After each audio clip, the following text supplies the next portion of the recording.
বকেয়া ঋণ আদায়ে আবারও এস আলমের সম্পত্তি নিলামে তুলছে রাষ্ট্রীয় মালিকানাধীন জনতা ব্যাংক।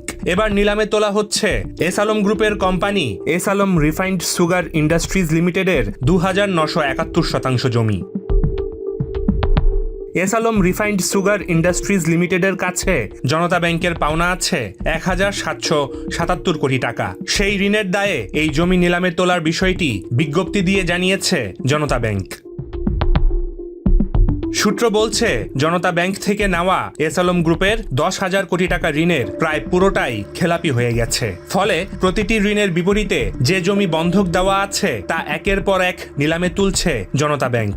ব্যাংকিং আইন অনুসারে প্রথমে জমি নিলামে তোলা হবে, তা না হলে অন্য প্রক্রিয়ায় এই অর্থ আদায় করা হবে। এর আগেও খেলাপি ঋণ আদায়ে এস আলম গ্রুপের জমি নিলামে তুলেছে জনতা ব্যাংক। ১,৮৫০ কোটি টাকার খেলাপি ঋণ আদায়ের জন্য গত ২০ নভেম্বর ১,৮৬০% জমি নিলামে তোলে জনতা ব্যাংক। গ্রুপটির সহযোগী প্রতিষ্ঠান গ্লোবাল ট্রেডিং কর্পোরেশন লিমিটেডের কাছে এই টাকা অনাদায়ী ছিল জনতা ব্যাংকের। জনতা ব্যাংক সূত্র জানায়, ২০০৪ সাল থেকে জনতা ব্যাংকের গ্রাহক এস আলম গ্রুপ।